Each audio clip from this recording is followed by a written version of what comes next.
பரம கருணாமூர்த்தியான சர்வஜகத் பிதாவான முழுமுதற் கடவுளான ஆசுதோஷியான பகவானை பத்தி வேதமே ஸ்தோத்திரம் பண்ணக்கூடியதான ஒரு பாகத்துக்கு ஸ்ரீருத்ரம் அப்படின்னு பெயர்.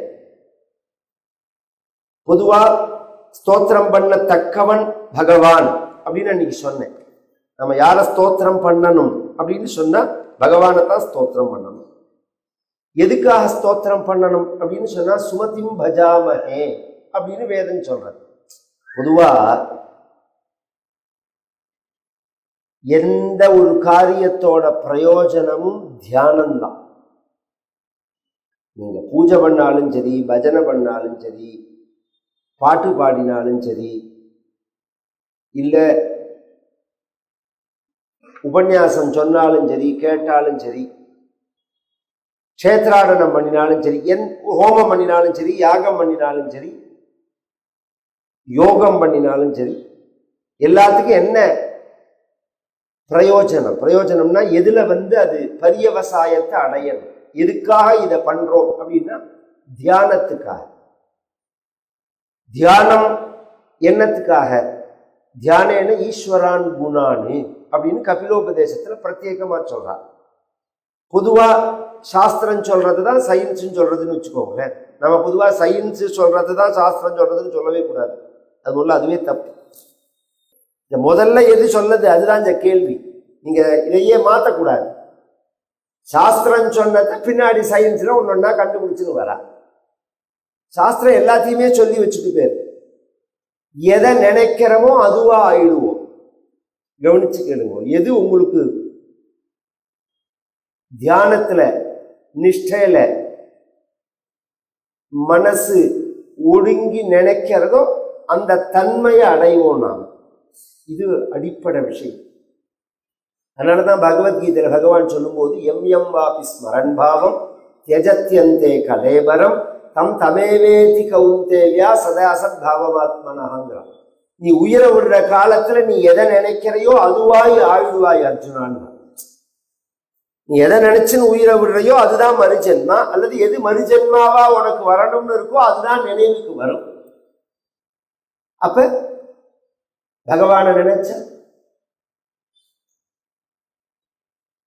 அந்த காலேச்ச மாமேவ ஸ்மரன் முக்துவா கலேபரம். இதையும் பகவான் சொல்றான். உயிரை விடுற சமயத்துல என்ன நினை அப்படிங்கிறார். நீங்க சொல்றதே ரொம்ப ஈஸியா இருக்கா மாதிரி இருக்கு. எதை நினைச்சுன்னு உயிர் வர்றோமோ அதுதான் அதுவா ஆயிடுவோம். உலகத்துல உள்ள பொருள்களை நினைச்சுன்னு உயிரை விட்டா அந்த பொருள்களா போடுவோம். இன்னைக்கு நடைமுறையில் அது இருக்கு. இப்ப ஒரு குழந்தை ஒரு 4-5 குழந்தைய பெற்ற அப்பா அம்மாவுக்கு கடைசி பிள்ளைக்கு குழந்தையே பிறக்கலையே அப்படின்னு கவலையிலேயே கழவர் உயிரை விட்டுட்டு பேரனா பிறந்துடும். நாம நடைமுறையிலையும் சொல்லுவோம், பத்தியா உங்க அப்பாவே பிறந்திருக்காரு. அது மாதிரியே ஒரு கால் லேசா வளசலா இருக்கும். அதே மாதிரியே வளசலா இருக்கு பாரு. குடுக்குன்னு ஒரு இடத்துல நிற்காம ஓடுறா இருப்பாரு. எந்த சாமான் வெளியில கிடந்தாலும் பொறுக்கி கொண்டு வச்சுடா இருப்பாரு உள்ள. அப்பா எங்க போவார்? தாண்டி குதிச்சா ஓடி போட முடியும். எதை நினைச்சு உயிரை விடுறாரோ அதுதான் ஜென்மா. இது அடிப்படை. அந்த காலேச்ச மாமேவ ஸ்மரன் முக்துவா கலேபரம். என்ன நினைச்சு உயிரை விட்டா என்ன அடைவாய் அப்படின்னு நான் பகவான் நினைச்சு உயிரை விட முடியுமான்னா தெரியல. முதல்ல நினைப்பே இருக்குமான்னு தெரியல. நம்ம உயிரை விடுற காலத்துல நமக்கு நினைப்பே இருக்குமா? பெண்டு பிள்ளை பந்து ஸ்நேகம் எல்லாம் மறந்து நான் பெருத்த நித்திரை தன்னில் வீழ்ந்திடும் சமயத்தில் உந்தன் நினைவன் நகத்த வாருமோ வாராதோ பந்தம் தொலைந்து நான் பரகதி அடையவே அப்போது சொல்வதை இப்போதே சொல்லி வைத்தேன் ஹர ஹர மகாதேவா. இது ஒரு கீர்த்தனம். இப்போதே சொல்லி வைத்தேன் அரங்கமா நகருளானே அப்படின்னு ஆழ்வார்களுடைய பாசுரம். அதை அனுசரித்து சிவபக்தர் பண்ணின ஒரு பாட்டு. அது நான் எப்படி இருப்பேன்னு எனக்கே தெரியாது. பெண்டு பிள்ளை பந்து ஸ்நேகம் எல்லாம் மறந்து பெரித்த நித்திரை தன்னில் வீழ்ந்திடும் சமயத்தில் நான் இப்ப சொல்றத அப்ப சொல்லணும். இது எல்லாமே நமக்கு என்னத்தை சொல்ல வர்றதுன்னா, பகவானை நினைக்கணும். அந்த நினைப்ப எது கொடுக்கும் அப்படின்னு சொன்னா குணங்கள் தான் கொடுக்கும். ஒருத்தரை பத்தின நினைப்பு, ஒருத்தரை பத்தின வெறுப்புக்கு காரணம் குணமா இருக்கு. கவனிச்சு கேட்கணும். ஒருத்தரை நமக்கு பிடிச்சிருக்கு, ஒருத்தருக்கு பிடிக்கல. ஒருத்தரை நாம நினைக்க கூடாதுன்னு நினைச்சாலும் நினைக்கிறோம், ஒருத்தரை பகவானை நினைக்கணும்னு நினைச்சாலும் நினைப்பு வரமாட்டேங்கிறது. பகவானை பத்தி நினைக்கணும் அப்படின்னு சாஸ்திரங்கள்லாம் சொல்றது. கோவில்லையே பூஜை பண்ணின்னு வந்து நின்றுட்டே ஊர்வம்ப பேசிட்டு இருக்கோம். சுவாமியை பார்த்துட்டே மனசு எங்கேயோ அலையிற ஒரு விளையாட்டா ஒரு கதை கூட சொல்லது உண்டு. ஒருத்தரை பார்க்கறதுக்கு ஒரு ஃப்ரெண்டு வந்தார். சீனிவாசன் இருக்கானா அப்படின்னா, அவர் உள்ள பூஜை பண்ணியிருந்தார். அவர் சொன்னார், செருப்பு கடைக்கு போயிருக்கான்னா ஆத்மா. உள்ள மணி அடிக்கிற சத்தம் கேட்டு ஃப்ரெண்டு தானே உள்ள வந்துட்டான். வந்தா இவர் பூஜை பண்ணிட்டு இருக்கார். என்னடா நீ பூஜை பண்ணிட்டு இருக்க, உங்க ஆத்மாமி செருப்பு கடைக்கு போயிருக்கான்னு சொல்ற, ஏன் நான் வரத்துல இஷ்டம் இல்லையா? இல்லைன்னா வராதேன்னு சொல்லு, நான் வரல இப்படிலாம் கோச்சுந்தான். அவன் ஒரு நிமிஷம் கற்பூரத்தை முடிச்சுட்டு சொன்னான், அவன் சொன்னது கரெக்டு தான். நான் பூஜை பண்ணிட்டு இருக்கிறது 9 மணி ஆயிடுத்து. 9 மணிக்கு ஆஃபீஸுக்கு கிளம்பணும். நேற்றுக்கு ஷூ கிழிஞ்சு போயிடுது, அதை தைக்கிறதுக்கு கொடுத்தேன். 9:30 மணிக்கு கடை திறந்துருப்பானா, அதை ரெடி பண்ணி வாங்கிட்டு போகணுமேனு அதை நினைச்சுட்டே மணி அடிச்சிருந்தேன். அதனால அவன் சொன்னா இங்கெல்ல செருப்பு கடையில் இருக்காருன்னு சொன்னான்.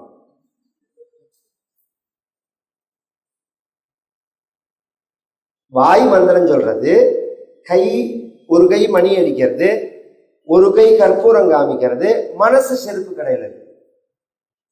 இத்தனை காரியம் பண்றதேவே மனசு கட்டுப்பட மாட்டேங்கிறது.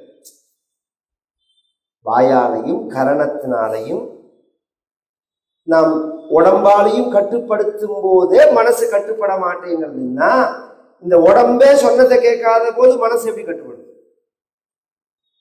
அப்ப குணத்தினால நினைவு வருங்கிறது தான் யதார்த்தம். அதுக்குதான் கதா காலக்ஷேபம் வச்சது. ராமனை பத்தி கேளுங்கோ, கிருஷ்ணரை பத்தி கேளுங்கோ, சிவபெருமானை பத்தி கேளுங்கோ. அந்த குணத்துல உங்களுக்கு ஒரு விருப்பம் வரணும். விருப்பம் வந்தா தானாவே பிரியம் வரும், பிரியம் வந்தா தானாவே நினைவு வரும். அப்படிங்கிறதுக்காக தான் அந்த சப்தங்கள் இருக்கு பாருங்க.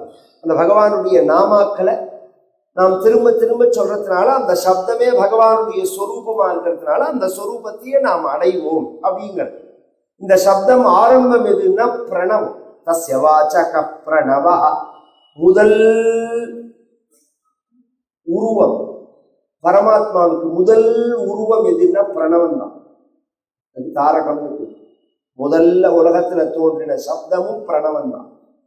இன்னைக்கும் இந்த ரிசர்ச்ல எல்லாம் அப்படின்னு அந்த அதிர்வை ரெக்கார்டு பண்ணி அடிச்சிருக்காளே, சமீபத்துல எல்லாம் கேட்கறவாளுக்கு தெரியுமா? எல்லாம் சகஜமா நம்ம சொல்லிட்டு போன விஷயத்த ரொம்ப பெரிய விஷயம் மாதிரி சொல்றான். உலகம் முழுக்க அந்த பிரணவத்துல ரீங்காரத்துலதான் இருக்கு அப்படிங்கிறது சாஸ்திரம். அந்த ரீங்காரத்துக்கு ஓரளவு அனுசரிச்சு வரக்கூடிய பீஜாட்சரங்களை பிரணவுக்கு சமானமா சொல்றது, நாமாக்களை பிரணவத்துக்கு சமானமா சொல்றது. ஓம் அப்படிங்கிறதுக்கு அடுத்த பீஜாட்சரம் எதுன்னா ஹ்ரீங்கிறது தான். அதுக்கு அடுத்த கிரேடு எதுன்னா ஹ்ரீம் அப்படிங்கிறது தான். இந்த அம்பாலோட எல்லா மந்திரத்துக்கும் மூல பீஜாட்சரம் எதுன்னா ஹ்ரீங்கார். அதனாலதான் மீனாட்சி பஞ்சரத்ன ஸ்தோத்திரத்தில் ஆச்சாரியால் சொல்லும் போது ஹ்ரீங்கார மந்திரோஜ்வலா ஸ்ரீ வித்யாம் சிவவாமபாக நிலையாம் ஹ்ரீங்கார மந்திரோஜ்வலாம் ஸ்ரீ சக்ராங்கித பிந்து மத்தியவசதீம் ஸ்ரீமத் சபாநாயகி ஸ்ரீமத் ஷண்முக விக்னராஜ ஜனனி ஸ்ரீமத் ஜெகன் மோகினி மீனாட்சி பிரணதோஸ்மி சந்ததமஹம் காருண்யவாராம் நிதிம் காருண்யவாராம் நிதிம் காருண்யவாராம் நிதிம்.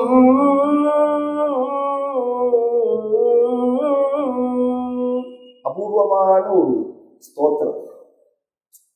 இன்னைக்கும் வைஷ்ணவாலாம் தீவிர வைஷ்ணவா கூட மீனாட்சியை தரிசனம் பண்ணுவாங்க. தீவிர விஷ்ணு பக்தாலா உள்ளவா கூட மீனாட்சி பஞ்சரத்ன ஸ்தோத்திரம் சொல்லி இன்னைக்கு மதுரைக்கு போனேன்னா 8 மணிக்கு ஒரு குரூப் சுத்திட்டு இருக்கும் கோவில். அடுத்து பக்கத்துல சுந்தரேஸ்வர சன்னதிக்கு போக மாட்டாவா, அங்க பக்கத்துல உள்ள கோவிலுக்கு போக மாட்டா, இந்த மீனாட்சியை சுத்திட்டே இருப்பான். ஏன்னா மீனாட்சி தான் மீனாட்சி தான், அதுவும் ஆட்சேபனே கிடையாது. எத்தனை பீடம் இருந்தாலும் மீனாட்சியோடது ஆச்சரியமான ஒரு பீடம். அம்பாளுடைய பீடங்கள்ல ஆச்சரியமான பீடம். எல்லா ஸ்வரூபமாகவும் உள்ளவன் மீனாட்சி. அம்பாளை என்னென்ன அவசரமா நம் பாலையிலேருந்து ஆரம்பிச்சு ராஜராஜேஸ்வரி பரியந்தம் எத்தனை ரூபங்களை சொல்றோமோ அத்தனையும் ஏகரூபமா உள்ளது மீனாட்சி. ஒவ்வொரு காலத்துக்கும் ஒவ்வொரு அவசரம் அப்படிங்கிறது. கிரீங்கார மந்திரோஜ்வலா அப்படிங்கிறார் இந்த ஆச்சாரியார். அடுத்தது கிரீம் இப்படி சொல்லிட்டே போலாம். இதுல ராம் அப்படிங்கிறது அந்த பிரணவத்துக்கு சமானமா வரும். அப்படிங்கிறதுனால ராமையும் தாரக மந்திரம்னு எடுக்கிறது. இப்ப விஷயம் என்னன்னா, அந்த அதுலேருந்து ஆரம்பிச்சு பல சப்தங்களை வேதங்கள் சொல்றது. வேதமே சொல்ற சப்தங்கள் நேரடியா பகவத் ஸ்வரூபம். பின்னாடி நாம் பிரேமையினால புராணங்கள்லையோ அல்லது இதிகாசங்கள்லையோ அல்லது பக்தர்களாலேயோ பிராந்திய மொழியிலையோ பாடப்பட்ட சப்தங்களை விட சிரேஷ்டமானது எதுன்னா வேத சப்தங்கள் தான். பொதுவா சப்தங்களுக்கு சக்தி உண்டோணும். அதுவும் இந்த குங்கு பெல்ட்ல நான் பார்க்கறதே நிறைய சம்ஸ்கிருதத்துல ஈடுபாடு இருக்கு. ஆனா ஒரு சின்ன பிரச்சனை என்னன்னா, அதை சரியா கைடு பண்ணி அந்த வார்த்தையை உபயோகிக்க சொல்லி கொடுத்து அவ உபயோகப்படுத்தல. அதுதான் பிரச்சனை. சிரேஷ்டா அப்படின்னு ஒரு போட்டு ஒரு கடை பேர்ல இப்ப நான் வாக்கிங் காலத்தால பொறுத்து இஸ்ஸு ரே இத்து தா ஸ்ரேஷ்டா ச வேற ஷ வேற ஷ வேற. சங்கரன் சங்கரன்னு சொல்லணும். ஷங்கர்ன்னு சொல்லக்கூடாது. சொன்னா ஒரு அர்த்தமும் கிடையாது. சம்னா மங்களம்னு அர்த்தம். கரோதி சம்னு சொல்லக்கூடாது. ச நுனி நாக்குனாலையும் சொல்லக்கூடாது.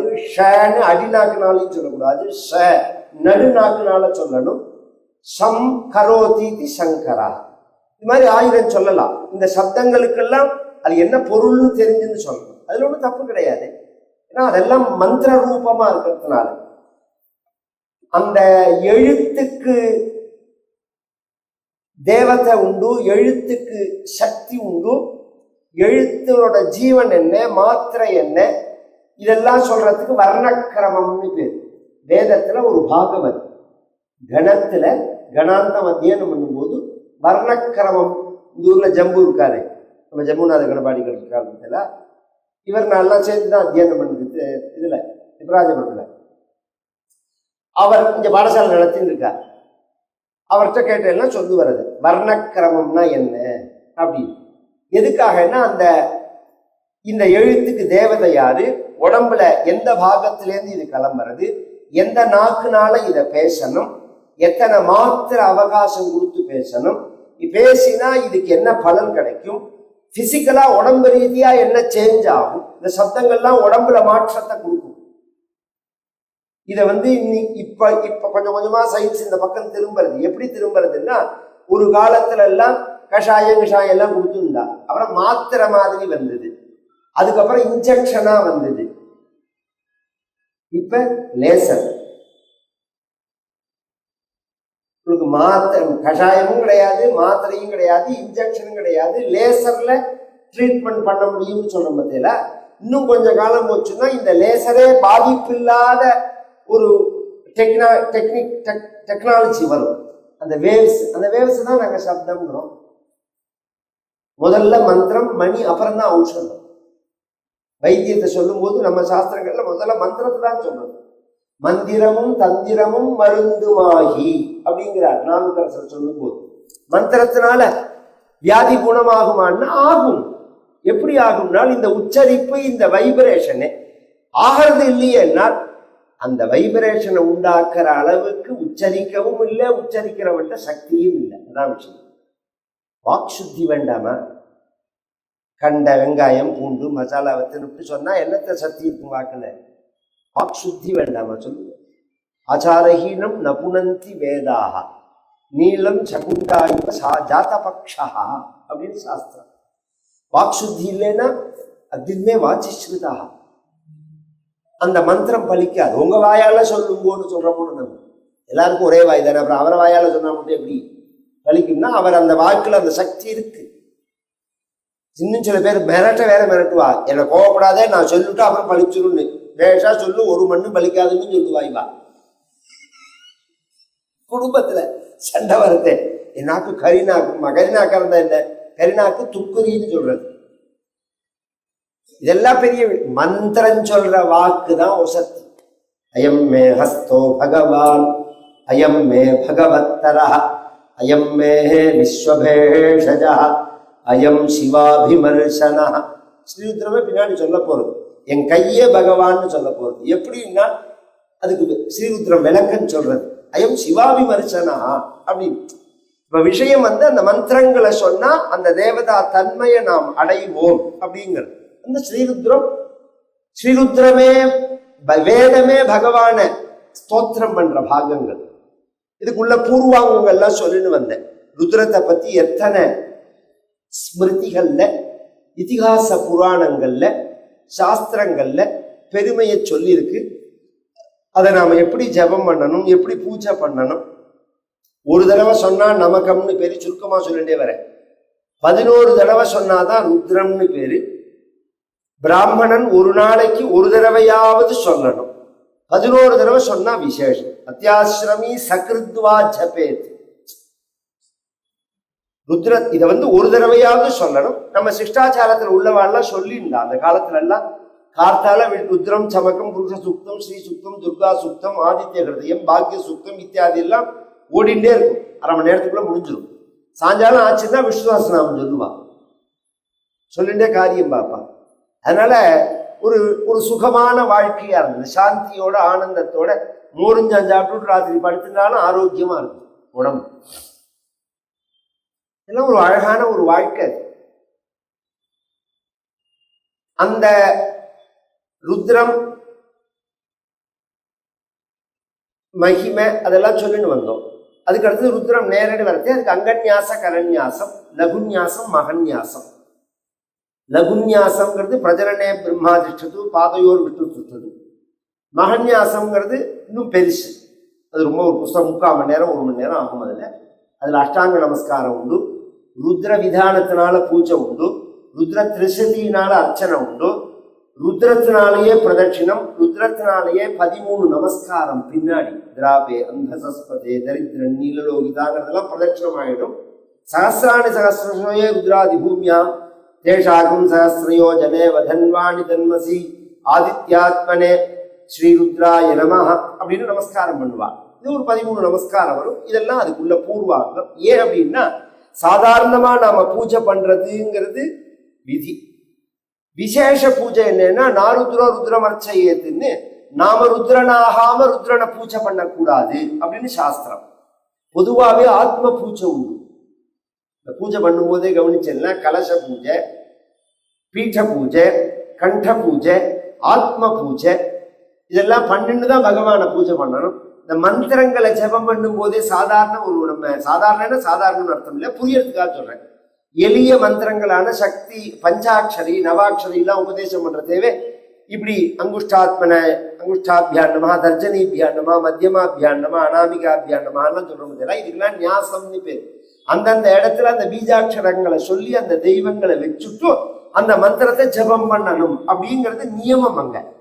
அதனால அப்படி பண்ணணும். இத்தனையும் முடிச்சுட்டு ருத்ரம் ஆரம்பிக்கிறது. ஓம் நமோ பகவதே ருத்ராயா. இது நேர் வேதம் கிடையாது. வேதம் எப்படி ஆரம்பிக்கிறதுன்னா நமஸ்தே ருத்ரமன்யவ முதோ தைஷவே, நேர் ஆரம்பமே அப்படிதான். இங்க நாம முன்னாடி இதை சேர்த்துக்கிறோம், பகவதே ருத்ராயா. இது சிஷ்டாச்சாரத்துல உள்ள வழக்கம்.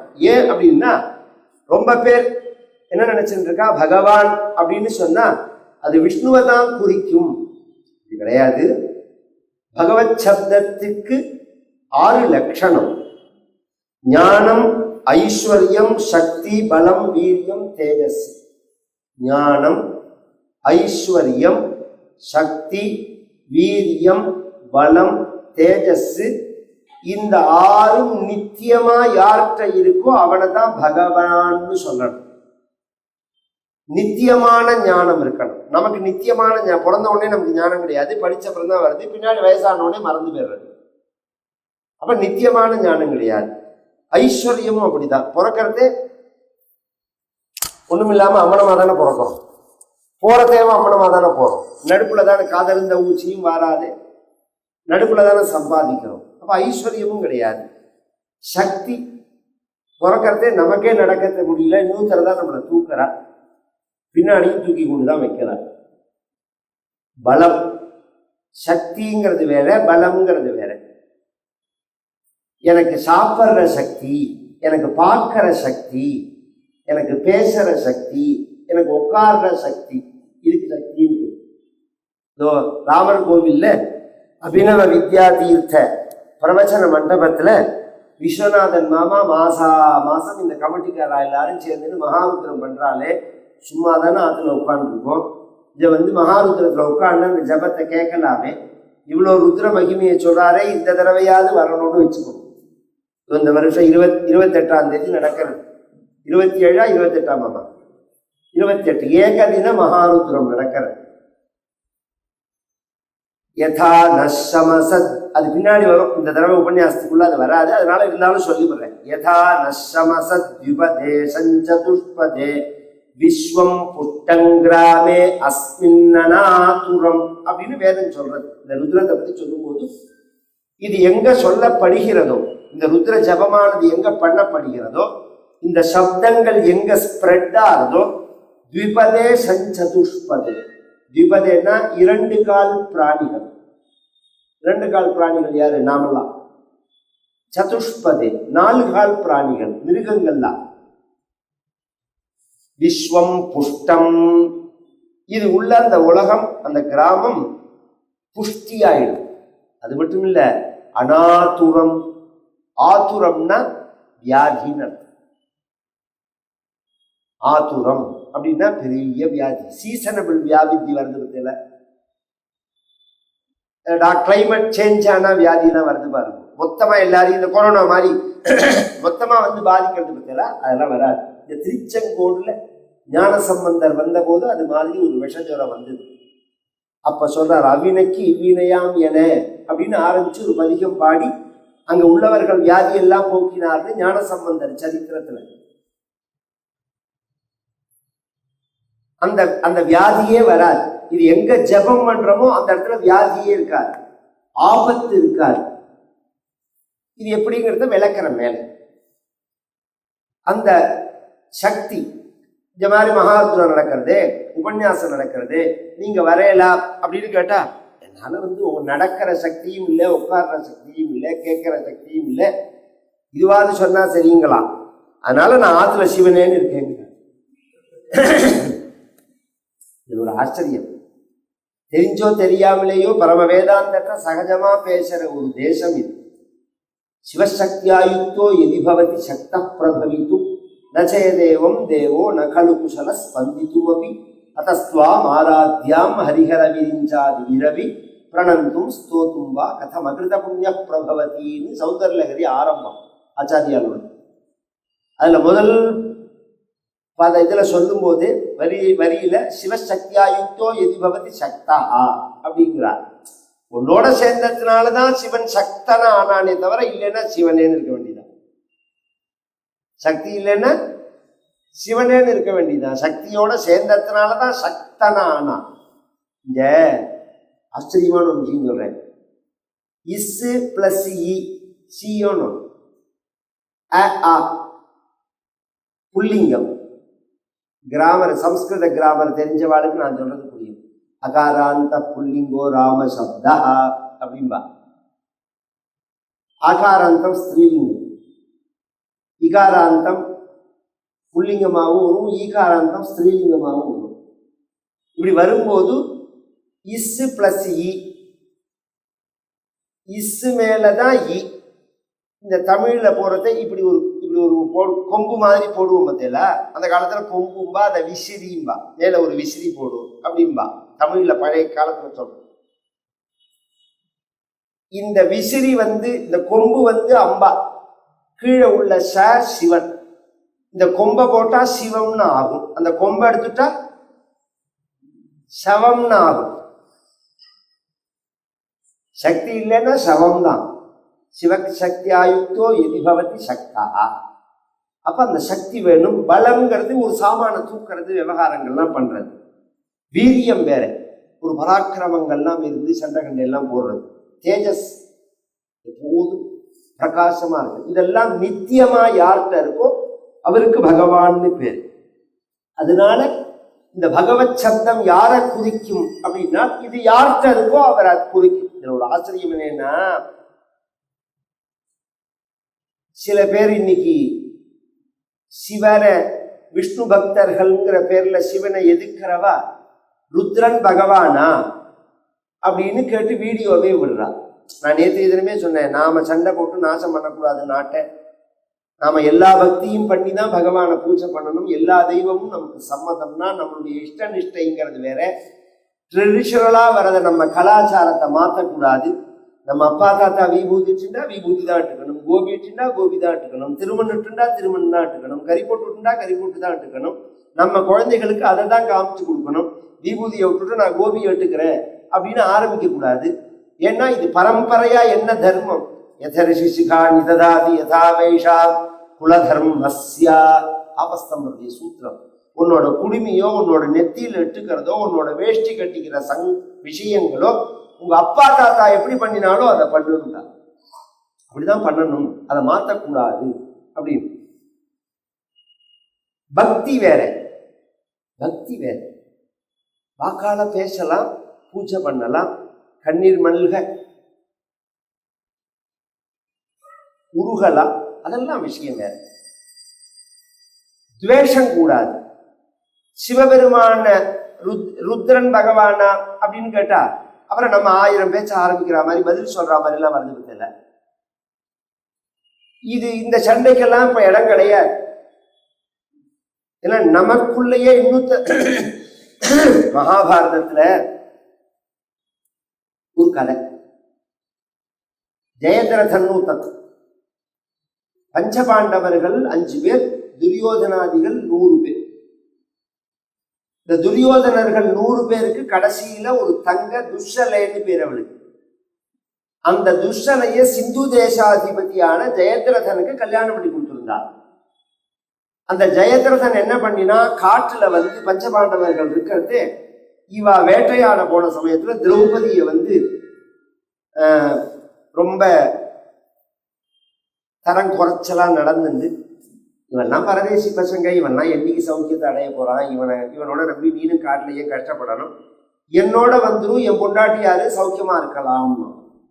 யாரு? ஜெயத்ரதன். அதுக்கு திரௌபதி சொன்னா, ஒரு பாமரன் கூட பொண்ணு கொடுத்து பொண்ணு எடுத்த இடத்துல கண்ணியமா நடந்துப்பான்.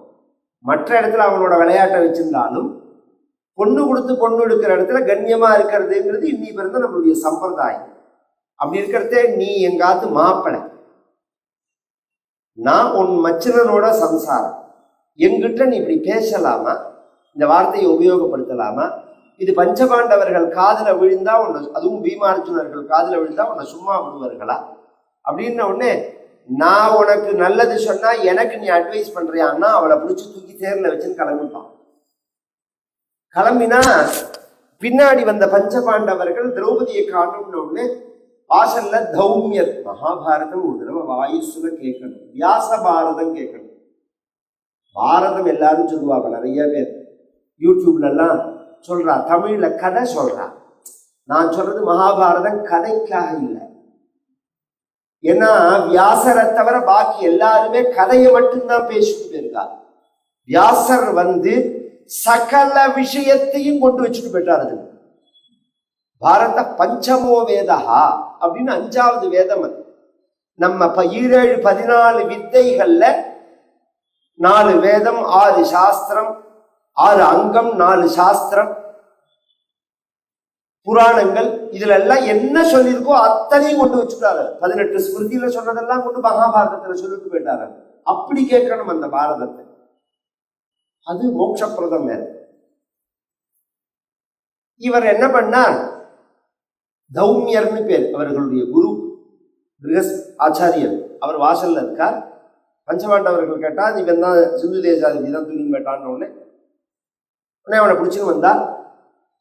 பிடிச்சுன்னு அவனை கொல்லணும் அப்படிங்கிற எண்ணம் வந்தது.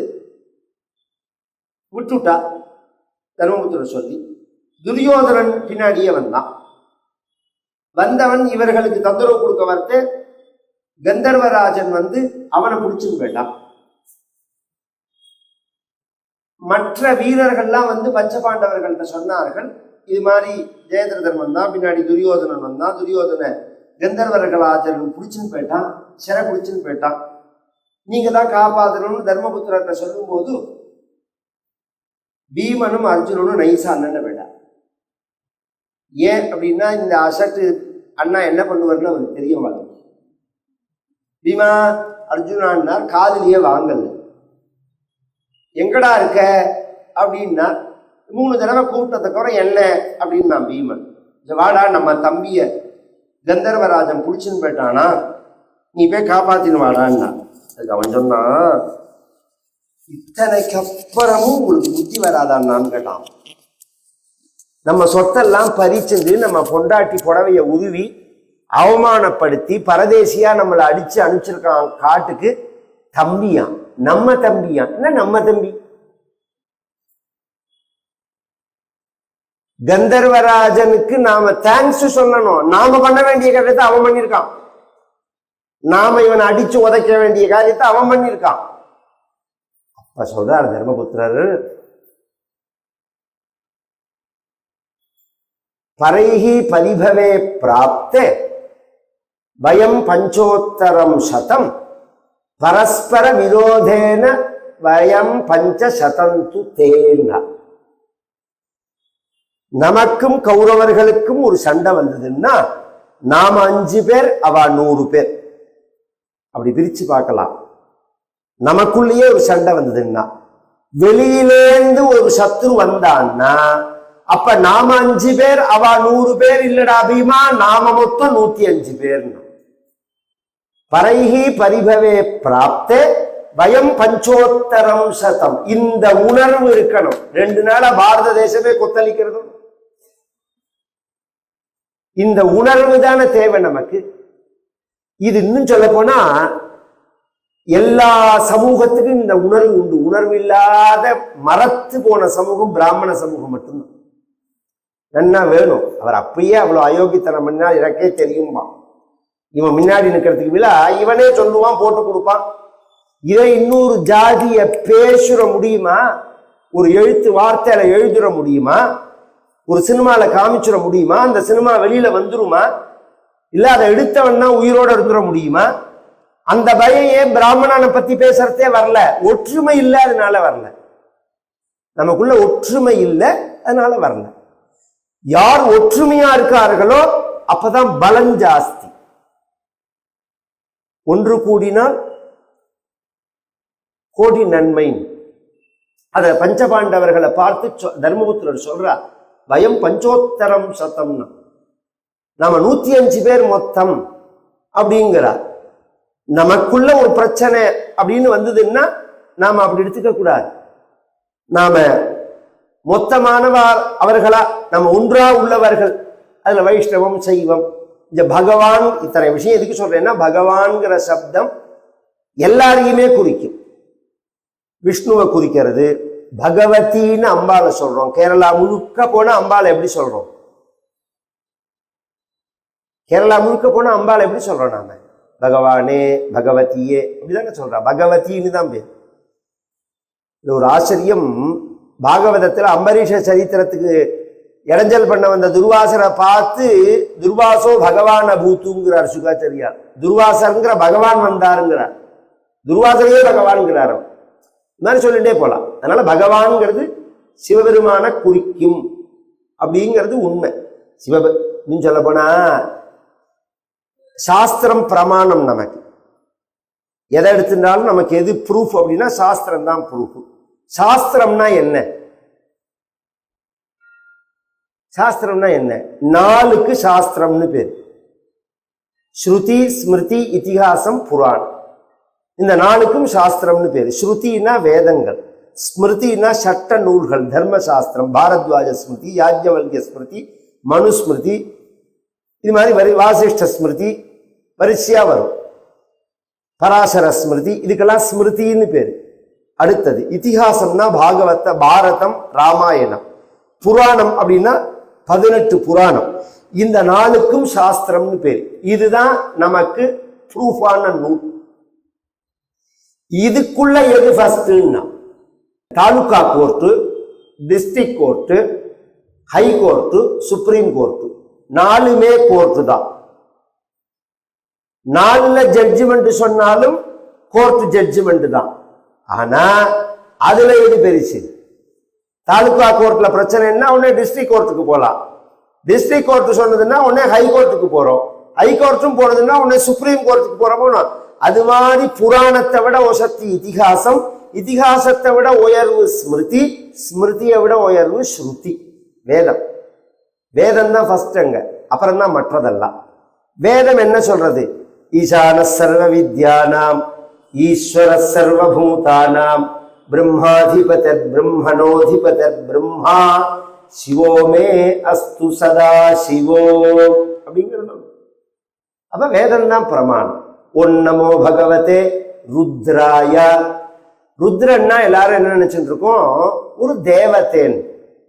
இங்க பொதுவா பாகவதத்துல ஒரு வச்சனம் உண்டு. பெரிய விஷயம் இது. இதெல்லாம் இது வேதாந்த பாட்டம் மாதிரி. இது சில பேருக்கு கூட சொல்லணும், ருத்ரம்னு போட்டுட்டு 3 நாள்ல இன்னைக்குதான் ருத்ரம் முதல் வார்த்தையே சொல்லிருக்கேனா அப்படிங்கிற மாதிரி தோணும் எனக்கு. அடுத்தால விஸ்வநாதன் மாமாட்டா தான் சொன்னேன்னா, இது ஒரு பெரிய சிலபஸ் மாதிரி. இதுல ஒரு பகுதியாவது முழுசா தெரியணுங்கிறதுக்காக அப்படி சொல்லின்னு வரேன்னா, ஒரு 3 நாள்ல ஓடுற ஓட்டத்துல சொல்லிட்டு போக தெரியும் எனக்கு. 4 வார்த்தையை சொல்லி 4 கதையை சொல்லிட்டு போக தெரியும். நாலெட்ஜ் வேணும். திரும்ப திரும்ப நான் சொல்றது என்னன்னா, நாலெட்ஜ் நாம் வேணுங்கிற அளவு நாம பக்தி எல்லாம் பிரச்சாரம் பண்ணியாச்சு. பழையபடி நாம நாலெட்ஜையும் தர்மத்தையும் ஆச்சாரத்தையும் பிரச்சாரம் பண்ண வேண்டிய காலம் வந்தாச்சு. திருப்பி கொண்டு போயாகணும் ஜனங்கள்கிட்ட. எல்லாருக்குமே அது தெரியணும். தெரிஞ்சா இன்னொருத்தன் நம்ம பத்தி நமக்கு அப்பதான் பெருமையா இருக்கும். நாம என்ன, நாம் யாருங்கிறது நான் யாருங்கிறத நீ யாரா சொல்றது? இவன் ஆரியன், இவன் அப்படி ஒன்னே கிடையாதுடா சாஸ்திரத்துல. ஆரியாக பிரசம்சந்தி ச தர்மஹாங்கிறது ஆரியர்கள்னா பெரியோர்கள்னு அர்த்தம். நான் 3000 வருஷத்துக்கு மேல இங்க உட்கார்ந்து இருக்கிறோம். என்ன வெளியில இருந்து வந்தவன் சொல்றதுக்கு நீ யாருடா? இத்தனைக்கும் ஆதாரமா உள்ளவன் நான்டா. இத்தனை சாஸ்திரம், இத்தனை கட்டமைப்பு, இத்தனை கோவில்கள், இத்தனை வழிபாட்டு முறைகள், இத்தனை சம்பிரதாயங்கள், இத்தனை சாஸ்திரங்களை நிமிஷமா அழிச்சுட்டு போயிருப்பார்கள். என்னைக்கும் வந்த படையெடுப்புல எத்தனை பேர் இந்த குழந்தையெல்லாம் படிக்கணும். திருவரங்க உலான்னு ஒரு புஸ்தகம் இருக்கு. திருவரங்க உலா அப்படின்னு ஒரு புஸ்தகம். குழந்தையெல்லாம் அதை படிக்கணும். என்னன்னா, மாலிக் கபூர் படையெடுப்பும் போது இந்த நாடு என்ன எப்படி செதஞ்சதுங்கிற விஷயம். அதுல இவன் படையெடுத்த போது ஸ்ரீரங்க எப்படி எல்லாம் தாக்கின்னு வந்தான் கோவில்களை. அவன் தான் ஃபர்ஸ்ட் ஆரம்பிச்சது. அதை பாபரோட சேனாதிபதி அவன். அதுக்கப்புறம் தான் பின்னாடி வந்த படையெடுப்புகள்லாம் எப்படி ஆரம்பிச்சது, ஸ்ரீரங்கத்தை எப்படி தாக்கினா, மீனாட்சியை எப்படி தாக்கினா, 43 வருஷம் ஸ்ரீரங்கம் கோவில், மீனாட்சி கோவில் பூட்டப்பட்டு இருந்தது, துறக்கவே இல்லை. ஸ்ரீரங்கம் பெருமாள் எடுத்துட்டு அப்படியே ராமநாதபுரம் வழியா அப்படியே மேல கன்னியாகுமரி போய் அந்த வழியா வந்து ஆலப்புழை வழியா அப்படியே மேல்கோட்டை போய் மேல்கோட்டையில இருந்து திருப்பதி போய் பின்னாடியே துரத்தின்னு வரான் இஸ்லாமியர்கள். துரத்தின்னு வந்த உடனே அதை கடைசி இவ கிளம்பினவா 60 பேர், அந்த பெருமாளை தூக்கின்னு கிளம்பினவா 60 பேர். கடைசியில மிச்சம் எத்தனை பேர்னா 3 பேர் தான். 3 பேர்ல என்ன பண்ணினார், ஒருத்தர் வந்து முதுகுல கட்டிண்டு பெருமாளை வேஷ்டியால முதுகுல கட்டிண்டு மலை உச்சியிலேருந்து பின்னாடியே துரத்தின்னு வந்துட்டான் குதிரையில. இதை தாண்டி போறதுக்கு வழி இல்லைன்னு உடனே மலை உச்சியிலேருந்து கீழே பள்ளத்தாக்குல குதிச்சுட்டார். குதிச்சா இவர் மேல விழுந்து அவர் மேல பெருமாள் விழுந்து இவர் செத்து போயிட்டாரங்க. இந்த பட்டம் அந்த பெருமாளோட கை திரும்பி இருக்கும், இந்த கீழே விழுந்த அடையாளமா. அதுல பின்னாடி வந்த இன்னொருத்தரும் குதிச்சுட்டார். ஒத்தர் மட்டும் மிச்சம் இருந்தார். அவர் புள்ள, அவர் குதிச்சவர் அப்பா, இவர் புள்ள. இவர் கீழே இறங்கி வந்து பார்க்கிறார். கீழ்பக்கமா நடவழியா ஓடி வந்து பார்த்தா அப்பா செத்து போயிட்டாருன்னு உடனே அந்த பெருமாள் எடுத்துன்னு கோவிலுக்கு போய் 17 வருஷம் காட்டுல, நடுக்காட்டுல, ஒத்தரம் இல்லாத இடத்துல காட்டு கொடிகள் எல்லாம் வச்சு ஒரு மண்டபம் மாதிரி தயார் பண்ணி காட்டு புஷ்பங்களை எடுத்து காட்டு பழங்களை எடுத்து பெருமாளுக்கு நித்தியம் திருவாராதனம் பண்ணி பின்னாடி ஹரிஹரர்கள் புக்கர்கள்னு வித்யாரண்யால் காலத்துல திருப்பி சாம்ராஜ்யம் வருது பார்த்தீங்களா, அதுல புக்கர்கள் காலத்துல கம்பண்ணன்னு ஒரு ராஜா, கம்பண்ணன் அப்படின்னு பேரு. அவன் படையெடுத்து வந்து அவனோட மனைவிக்கு கங்காதேவின்னு பேரு. இந்த பொதுவா வரலாறு முழுக்க பொய், யார் எழுதின வரலாறும் பொய். ஏன்னா யாரும் நேர பார்த்தது கிடையாது. நேர பார்த்து எந்த வரலாறு எழுதப்பட்டதோ அதுதான் உண்மை. இப்ப நான் சொல்றதெல்லாம் நேர பார்த்து எழுதினவள் இந்த கம்பண்ணனோட மனைவி மதுரா விஜயம்னு எழுதியிருக்கார். இந்த திருவரங்க உலாவுக்கு மூலமான கிரந்தம் 400 ஸ்லோகம். அது மதுரா விஜயம் அப்படின்னு. என்ன நடந்தது, அவர் காலத்துல திருமலைக்கு போய் பெருமாள் எங்க இருக்கார், அதுக்குள்ள என்ன ஆச்சு, இந்த முஸ்லீம் படையெடுப்பு, நான் கதையை விட்டு வெளியில போகல, முக்கியமான விஷயத்த சொல்லுன்னு வரேன். முஸ்லீம் படையெடுப்பெல்லாம் விரட்டி அடிச்சுட்டு கோவில்ல வந்து வேற பெருமாளை வச்சு பூஜை பண்ணிருக்கான். 43 வருஷம்னா இன்னொரு பெருமாளை தயார் பண்ணி இவன் கிளம்பி போனவன் திருவரங்க மலையில திருமலையில போய் அங்க தேடினா இவர் இருக்கார். இவருக்கு எப்படின்னா உடம்பு முழுக்க காட்டி வாசம் மாதிரி ரோமம் ஆயிடுது. பேசுறதுக்கு ஆள் இல்லாததுனால பேச்சு நின்று போயிடுது. ஆளை பார்த்தாலே பயப்படுறார். அவரை சமாதானப்படுத்தி ஐஷன் வந்து திருப்பதியில நம்ம ரங்கநாதர் இருந்த மண்டபம் இன்னைக்கும் இருக்கு. திருப்பதிக்கு கோவிலுக்கு போனா இது ரங்கநாதர் இருந்த அங்க கொஞ்ச காலம் வச்சுட்டு அப்புறம் அந்த ரங்கநாதரை கொண்டு வந்து இங்க பிரதிஷ்டை பண்ணியிருக்கார். கொண்டு வரத்தே ஒரு கன்ஃபியூஷன் ஆயிடுச்சு. இங்க ஒரு ரங்கநாதர் இருக்காரு, இவர் ஒரு ரங்கநாதர் வராரு, இதுல எது ஒரிஜினல் ரங்கநாதர், இந்த ரங்கநாதர் இவன் கொண்டு போன உடனே வேற ஏதோ ஒரு விக்கிரகத்தை தயார் பண்ணி அது மாதிரி பூஜை பண்ண ஆரம்பிச்சுட்டா. இதுல எது ஒரிஜினல் ரங்கநாதர்னா பூஜை பண்றவாளுக்கு சொல்ல தெரியல. ஏன்னா அந்த காலத்துல உள்ளவாள்லாம் மரிச்சு போயிட்டா. அப்படின்ன உடனே ஈரங்கொல்லின்னு வாஷர்மேனுக்கு பெயர், மன்னானுக்கு பெயர் தமிழ்ல ஈரங்கொல்லி அப்படின்னு பெயர். பெருமாளுடைய துணியை துவைக்கிறவன், வயசானவன், அவனுக்கு கண்ணு தெரியாம போயிடுது. அவன் ஒத்தந்தான் அடையாளம் இருக்கான், பெருமாள் அடையாளம் காமிக்கிறதுக்கு அவன் ஒத்தந்தான் இன்னைக்கு உயிரோட இருக்கான். அவனை கேட்டா அவனுக்கு கண்ணு தெரியலன்ன உடனே நான் அடையாளம் சொல்லுவேன்னா எப்படி சொல்லுன்னா 2 பெருமாள் மேல போட்டிருந்த வேஷ்டியும் கொண்டாடினான். அவன் கொண்டு வந்தா 2ஐயும் ஜலத்துல நினைச்சிட்டு இப்படி வலது கையால புழிஞ்சு குடிச்சான். குடிச்சுட்டு எது ஒரிஜினல் பெருமாளோ அந்த பெருமாளோட ஜலத்தை குடிச்சுட்டு இதுதான் பெருமாள். எப்படி சொல்றேன்னு நான் நித்தியப்படம் பெருமாளோட வேஷ்டியை தோப்பேன். துவைக்கிறதே நீ அதை நினைச்சு அந்த ஜலத்தை சாப்பிட்டுட்டு துவைப்பேன் நான். அதனால அந்த வாசனை எனக்கு தெரியும், பெருமாளோட வாசனை எனக்கு தெரியும். அப்படி காத்த தர்மம், அப்படி காத்த தர்மம். அதெல்லாம் குழந்தைகள் தெரிஞ்சுக்க வேண்டாம. ருத்ரன் இன்னைக்கு பேசுறா பாகவதத்துல,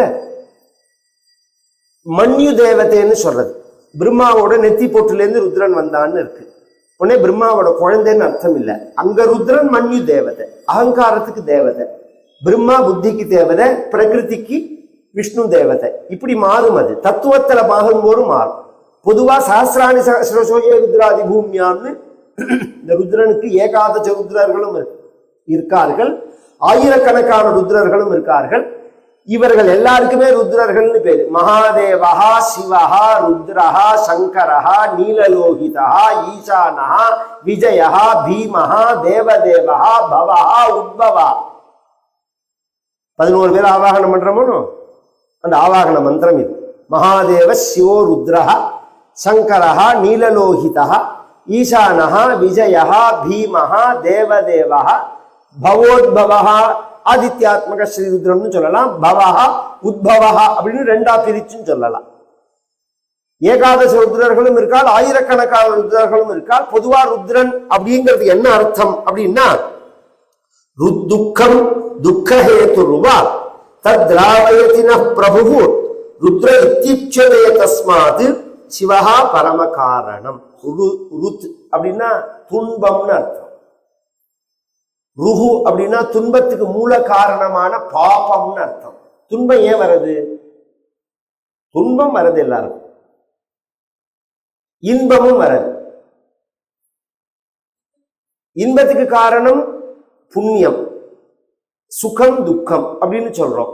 துக்கத்துக்கு காரணம் பாவம், சுகத்துக்கு காரணம் புண்ணியம். இது நம்மளோடது தான். நமக்கு கஷ்டம் வந்தா பக்கத்தாத்துக்காரன் கொடுத்தான், ஈத்தாத்துக்காரன் கொடுத்தான், அவன் கொடுத்தான், இவன் கொடுத்தான்னு சொல்றோம் தெரியல. அப்படி கிடையாது. நன்மையும் தீமையும் பிறர் தர வாரா. இது நான் சொன்னா கூட நீங்க கேட்டு ரசிக்க மாட்டேன். நம்ம பிஎம் சொல்றார், நன்மையும் தீமையும் பிறர் தர. பிஎம் பத்தி ரொம்ப பேருக்கு தெரியாது. தெரிஞ்சவன் பயமுறுத்தலாம், பயப்படுறான். இந்த தமிழ்நாட்டில் அவர் 13 வருஷம் வந்திருக்கார். இந்த தமிழ்நாட்டில் 13 வருஷம் வந்திருக்கார் ஆர்எஸ்எஸ்ல இருக்கும்போது. அப்பா அவரோட இருந்தவாள்லாம் எங்கள்கிட்ட சொல்லியிருக்கார், என்ன ஒர்க் பண்ணியிருக்கார் அவர், எங்கெங்கெல்லாம் இருந்தோம் அவரோடலாம் அப்படின்னு.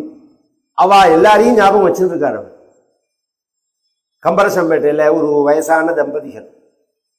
இந்த நான் சொல்றது 80ல் 77 அந்த அந்த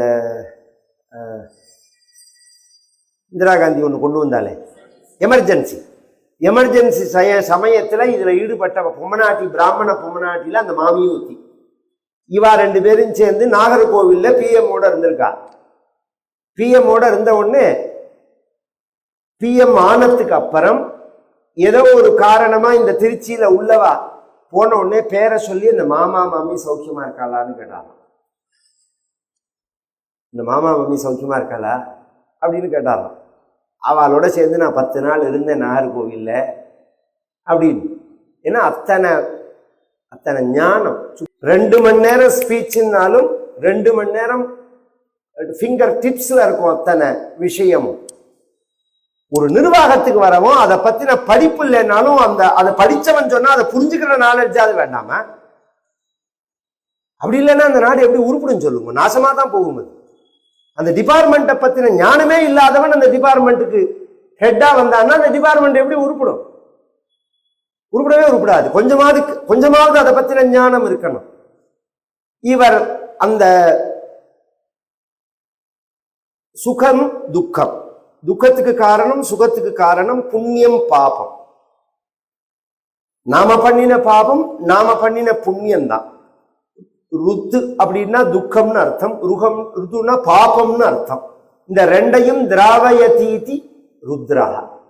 ருத்துனா கண்ணீர்னு அர்த்தம், கண்ணீரை துடைப்பவர்னு அர்த்தம். திராவயதீதி ருத்ரா அப்படின்னா ஒருத்தர் அழுது அவருக்கு தாங்காது. இது அதுக்கு அடுத்தது.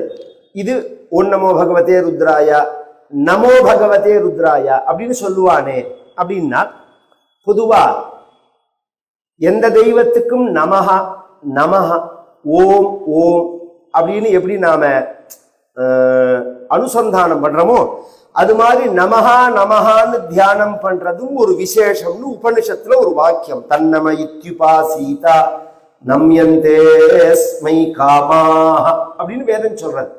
அதனாலதான் நமமா, இது என்னோடது இல்லை, இது என்னோடது இல்லை.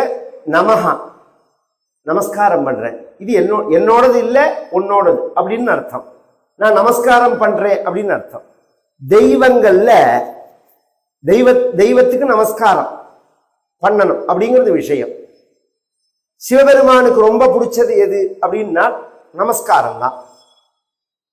வேத மாதாவே என்ன பண்றா, நமக்கு நமஸ்காரம் பண்றதுக்கு சொல்லி தரா. ஏன் சொல்லி தரா அப்படின்னு சொன்னா, சிவபெருமானுக்கு அது பிடிக்குங்கிறதுனால. வேதம்ங்கிறது மாதா, சிவபெருமான்கிறவர் பிதா. கவனிச்சு கேட்கணும். இல்ல பார்வதி இல்லையான்னா, பொதுவா தெய்வங்களுடைய மனைவின்னு சொல்றது தெய்வங்களோட சக்தியை தான். நமக்கு புரியறதுக்காக மனைவின்னு சொல்றது. உடனே 2 பொண்டாட்டி 3 பொண்டாட்டி 5 பொண்டாட்டி, அவரே கட்டினா இவரே கட்டினான்னு அல்பமா கதையெல்லாம் பேசி உட்காந்துருக்க கூடாது. இச்சாசக்தி ஞான சக்தி தான் வள்ளி முருகன்கிறது. கருணை பொறுமைங்கிறது தான் பூதேவி ஸ்ரீதேவிங்கிறது. 2 சித்தி புத்திங்கிறது தான் 2 பொண்டாட்டி. பூர்ணா புஷ்கலாங்கிறது தான் 2 பொண்டாட்டிங்க. இந்த 2 பொண்டாட்டின்னு நீங்க யாரெல்லாம் சொல்றீங்களோ அவளை குறிக்கிற அந்த வார்த்தையை கவனிச்சா உங்களுக்கு அதுக்கு அர்த்தம் புரியும். புரியுற மாதிரி சொல்றேன். ஐயப்பன் எல்லாருக்கும் இப்ப சகஜமா கேரளாக்காரா இங்க இருக்கு, கேரளா பக்கத்துல இருக்கு. ஐயப்பன்னா உடனே சொன்னா புரியும். ஐயப்பனை சொல்லும் போது நம்ம எப்படி சொல்றோம்? பூர்ணா புஷ்கலாம்பா சமேத ஹரிஹர புத்திரன் அல்லது தர்மசாஸ்தான்னு சொல்றோம். பாக்கி எந்த தெய்வத்துக்கும் இந்த தர்மங்கிறத சேர்க்கறது கிடையாது. நாம ஐயப்பனுக்கு மட்டும்தான் தர்மங்கிற வார்த்தையை சேர்க்கிறோம். அப்பயே இதுல ஏதோ விசேஷம் இருக்குன்னு தெரிஞ்சுக்கணும். நாம அந்த தர்மத்தை நாம் கடைபிடிக்கும் போது எப்படி கடைபிடிக்கணும்னா பூர்ணமா கடைபிடிக்கணும், புஷ்கலமா கடைபிடிக்கணும்னு அர்த்தம். அதனாலதான் பூர்ணா புஷ்கலாம்பா சமேத தர்மசாஸ்தா. பூர்ணம்னா என்னன்னா முழுமையா, புஷ்கலம்னா புஷ்டியா. வாழைப்பழத்தை நல்ல வாழைப்பழமும் வாங்கி வைக்கலாம், அழுகின வாழைப்பழமும் வாங்கி வைக்கலாம். பூஜைக்கு நல்ல 4 வேதம் அத்தியனம் பண்ணவாளை கூப்பிட்டு ஸ்ரீமங்கல் நிதாரணமான உடனே வேதோக்தமான மந்திரங்களை சொல்லி ஆசீர்வாதம் பண்ண சொல்லி அவளுக்கு பூரி தட்சிணேன்னு பேரு. பூரிங்கிறதுக்கு என்ன அர்த்தம்னு சொல்றேன்? பூரினா இந்த கடையில போய் வச்சிருக்கானே அது இல்லை. பூரிங்கிறது கடைசி எண்ணிக்கையில எண்ணுல 1 போட்டு 7 எண்ணு போடுற பரியந்தான் தமிழ்ல சொல்றோம் 1 கோடிங்கிறோம். அப்புறம் 1 கோடிக்கு அப்புறம் என்ன சொல்றோம்? நாம கோடிக்கு அப்புறம் என்ன வார்த்தை? 10 கோடி 100 கோடி 1000 கோடி அப்படிதான், அதேதான் திரும்பி வருது. ஆனா சம்ஸ்கிருதத்துல அப்படி இல்லை. 1 போட்டு 14 சைபர் போடுற பரியந்தம் பேர் சொல்லலாம். ஏகாச்ச தச சதஞ்ச சகசிரஞ்சாய். வேதிக் மேத்தமேட்டிக்ஸ்ல அந்த 14 சைபர் போட்டு சொல்ற பாருங்க, அதுக்கு பூரின்னு பேர். 1 போட்டு 14 சைபர் போட்டா அதுக்கு பூரி அப்படின்னு பெயர். அப்படி கொடுக்கணும் தட்சிணை அப்படிங்கிறதுனால பூரி தட்சிணேன்னு பேர். அதெல்லாம் படிக்கணும் திருப்பி குழந்தைகள்லாம். வேதிக் மேத்தமேட்டிக்ஸ்ன்னு இருக்கு. இதுல 100 விஷயம் சொல்லிட்டு போறேன் பரமாச்சாரியாலோட மகிமைக்காக. அதுக்கு லீலாவதின்னு பேரு. அதை படிச்ச ஒரு சன்னியாசி ஒருத்தர் தான். அவரோட அந்த லீலாவதி, அவருக்கு சித்தியானா அந்த லீலாவதி பேடும். அவர் காசியில இருந்தார் கடைசி காலத்துல. பரமாச்சாரியால் என்ன பண்ணா 75ல் யாத்திரை போன போது இந்த விஷயத்தை கேள்விப்பட்டு 2 பேரை தமிழ்நாட்டிலேருந்து, ஒன்று எங்க வாத்தியார் யஜ்னேஸ்வர சர்மான்னு பேர், அல்லூர்ல இருந்தார், வேதாந்த வித்வான். அவர்கிட்ட தான் நாங்கள் சாஸ்திரங்கள்லாம் வாசிச்சது. அவரையும் சம்ஸ்கிருத காலேஜ் ப்ரொஃபஸர் ஒருத்தரையும் அனுப்பிச்சு காசியில போய் இந்த லீலாவதியை கத்துக்க சொன்னா பெரியவா. கத்துன்னு வந்த உடனே இதை திருப்பி எப்படி பிரச்சாரம் பண்றது, இது இந்த படிப்பு அழியாம எப்படி காப்பாத்துறது அப்படிங்கிற கேள்வி வரத்தே வேதாத்தியனம் பண்றதே பாடசாலை போய் நீங்கள்லாம் பண்றீங்க பத்தியல. இதுல இன்னொரு சிஸ்டம் உண்டு, நியமாத்தியனம்னு பேர். அது நியமாத்தியனம்னா என்னன்னா குடும்பத்துக்காரால்கிட்டயே சொல்லிக்கணும். வெளியில போய் ஹாஸ்டல்ல தங்கி படிக்க கூடாது. ஏன் படிக்க கூடாது அப்படின்னா, ஹாஸ்டல்ல போனா படிப்பை காட்டிலும் கெட்ட பழக்கம் வந்துடும்.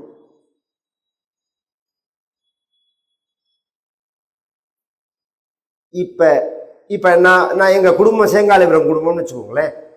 நான் இருக்கிற அந்த ஆச்சாரத்துக்கும் பாடசாலையில போய் நான் கத்துக்கிற ஆச்சாரம் இதை விட உயர்வா இருந்ததுன்னா நான் பாடசாலைக்கு போகலாம். படிப்பு இல்லை, ஆச்சாரம். இதை விட ஆச்சாரம் கம்மியா இருந்தா நான் பாடசாலைக்கு போகக்கூடாது. இது ஆச்சாரியால் சொன்ன சிஸ்டம். உங்க அப்பாவே வேத அத்தியனம் பண்ணிருக்கிறதே நீ ஏன் இன்னூத்தட்ட போய் கத்துக்கிற? உங்க தாத்தாவே பண்ணிருக்கா, உங்க மாமாவே பண்ணிருக்கான்னா அவளுக்கே அத்தியனம் பண்ணு அந்த வேதத்தை அப்படின்னு சொல்லி கொண்டு அவளுக்கு மாசம் 100 ரூபாய் கொடுத்து அவ பரீட்சை கொடுக்கும் போது, நேற்றுக்கு முதல் நாள் படிக்கிறத விஸ்வநாத் இவா படிச்சா பத்தியெல்லாம் காஞ்சிபுரத்துல ஃபர்ஸ்ட் கிளாஸ்ல பாஸ் பண்ணார்னு அந்த பரீட்சை தான். அதுல எங்களுக்கு இந்த சிலபஸும் உண்டு, லீலாவதியும் படிக்கணும். இதை கொண்டு சேர்த்து விட்டுட்டா பெரியவா. அல்லூர்ல போய் தங்கி அல்லது சம்ஸ்கிருத காலேஜ்ல தங்கி இந்த வேதிக் மேத்தமேட்டிக்ஸை படிக்கணும்.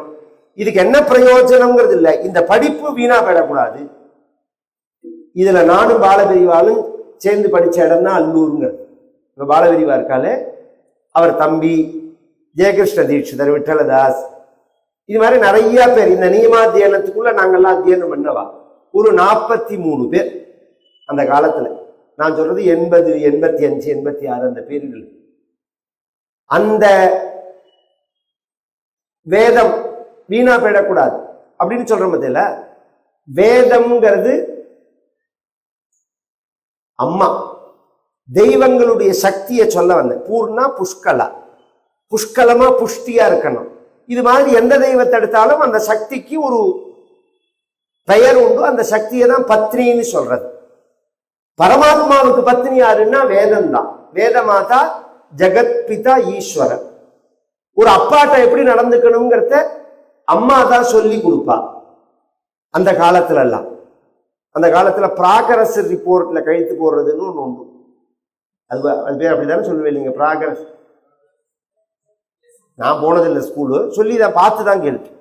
அதுல அப்பா தான் போடுவார், குடும்ப தலைவன் தான் போடுவார். அந்த காலத்துல இவன் மார்க்கே வாங்கியிருக்க மாட்டான்.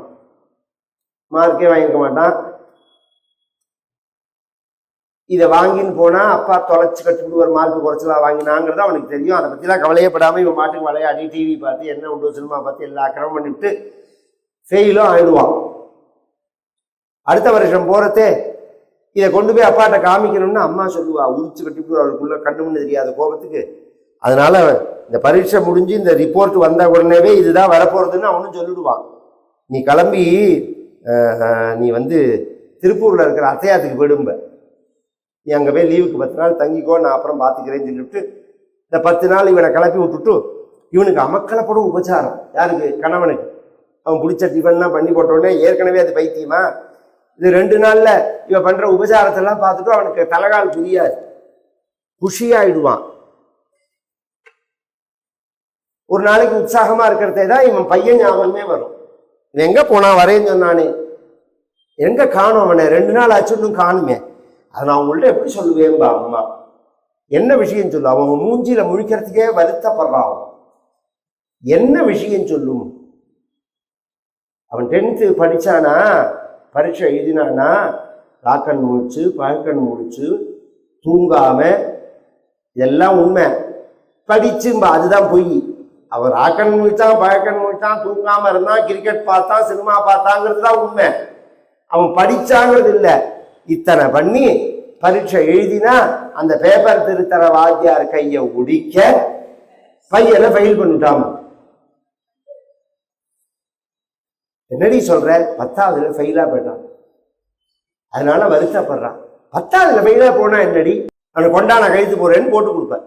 எப்படி அந்த அம்மாவை கூல் பண்ணி அந்த அப்பா கிட்ட எப்படி நடந்துக்கணுங்கிறத இந்த அம்மா எப்படி ட்ரைனிங் பண்ணி கொடுக்குறாளோ, அது மாதிரி பரமேஸ்வரன்கிற அப்பாட்ட பிள்ளையாகிற நாமெல்லாம் எப்படி நடந்துக்கணுங்கிறத வேதமாகிற அம்மா நமக்கு சொல்லி கொடுக்குறா. நமோ பகவதே ருத்ராயா.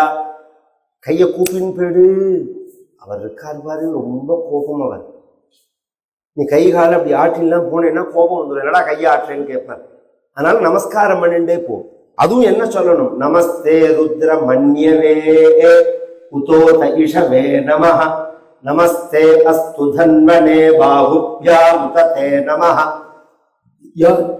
யாதீஷு சிவதமா சிவம் பபூவ தே தனுஹ சிவாசரவ்யா யாதவதயா நோ ருத்ரமிருடயா யாதே ருத்ர சிவா தனூர கோரா பாபகாசினி தயா நஸ்தனுபாசந்தமயா கிரிசந்தாபிஜாகசீஹி யாமிஷுங்கிரிசந்த ஹஸ்தே விபர்ஷ்யஸ்தவே சிவாங்கிரித்ரதாங்குருமாஹிகும் சீத் புருஷங் கதஹ சிவேன வச்சசா த்வாகிரிஷாச்சா வதாமசி யதா நஸ் சர்வமிஜ்ஜகதயக்ஷ்வகும் சுமனா அசத் அத்யவோச்சததிபக்தா பிரதமோ தைவ்யோபிஷக் அஹீகிஷ்ச சர்வான் ஜம்பயன் சர்வாஷ்ச யாது தான்யா அசௌரியஸ்தாம்ரோ அருணௌதபப்ருஸ்ஸு மங்களः ये चेमागुं रुद्रा अभिदो चक्षुश्रुताः सहस्रशो वीशागुं भेदयीमहे